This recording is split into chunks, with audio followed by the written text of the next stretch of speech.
Halo semuanya, hari ini kami mau mengobrol tentang Pancasila sebagai dasar negara. Nah, betul banget. Pancasila itu penting banget bagi kehidupan kita semua. Tetapi sejauh mana kita paham soal itu? Yuk kita bahas bareng narasumber dari kelompok kita sendiri. Tapi sebelum itu, mari kita berkenalan dengan narasumber-narasumber yang sudah hadir pada hari ini. Yang pertama, Halo semuanya, saya Ginis Atina. Saya bakal bahas tentang Pancasila dari segi hukum. Halo semuanya, saya Zahra Atira. Saya akan membahas Pancasila dari segi politik. Halo semuanya, saya Nela Sakira Putri. Di sini saya akan membahas Pancasila dari sisi pendidikan. Halo semuanya, saya Yurana Purba. Saya akan membahas Pancasila dan ekonomi. dan saya sendiri sebagai moderator Sandi Marter Sitoa. Dan saya Nadine Aprilia Harta sebagai host yang bakal bantu diskusi ini. Yuk kita mulai. Oke, pertanyaan pertama buat narasumber yang ke-1, kenapa Pancasila disebut sebagai dasar negara dan bagaimana kaitannya dengan hukum di Indonesia? Kalau menurut saya, kenapa Pancasila ini berkaitan dengan dasar negara? Karena semua aturan yang ada di Indonesia ini berpedoman pada nilai-nilai yang ada di Pancasila. Jadi misalnya ada perundang-undangan yang nggak sesuai dengan Pancasila, biasanya undang-undang itu bakal dibatalin atau disusun ulang biar sesuai dengan nilai-nilai Pancasila. Wah, jadi Pancasila itu seperti fondasi bagi kehidupan kita ya?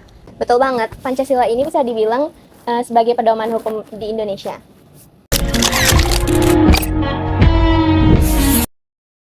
Nah, kalau dari segi politik nih, gimana penerapan Pancasila? Nah, kalau dari segi politik, Pancasila juga digunakan sebagai pedoman untuk mengambil keputusan. Contohnya itu dari nilai musyawarah yang digunakan untuk menyelesaikan suatu masalah atau konflik. Selain itu, ada juga nilai dari keadilan.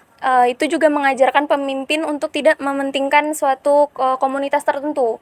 Jadi adil untuk semuanya.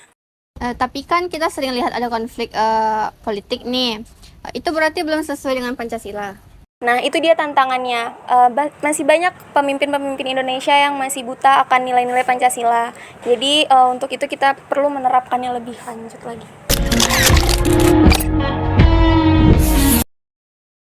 Nah, bagaimana dengan dunia pendidikan? Apakah Pancasila sudah diterapkan?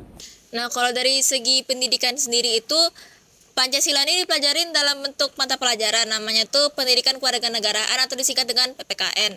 Tapi, di sekolah itu masih mempelajari tentang teorinya aja, implementasinya tuh menurut saya masih kurang.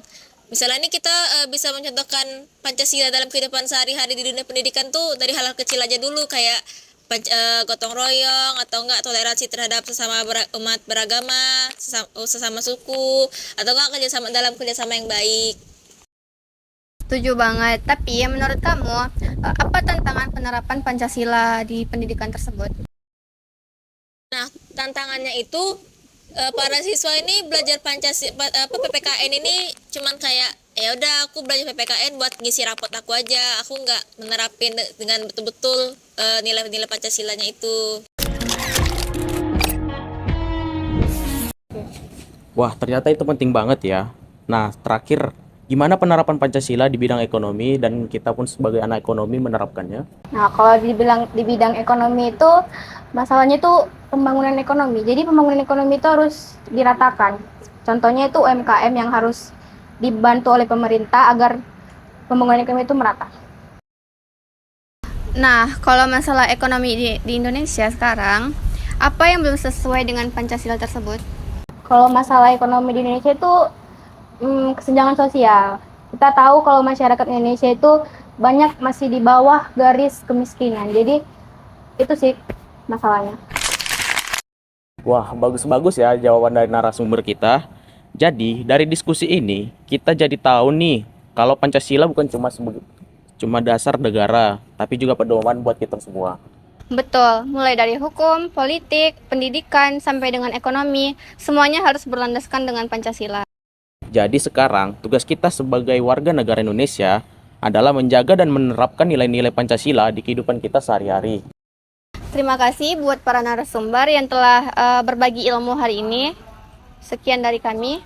Dan terima kasih juga buat kalian yang sudah menonton video ini. Sampai jumpa di video berikutnya. Dadah.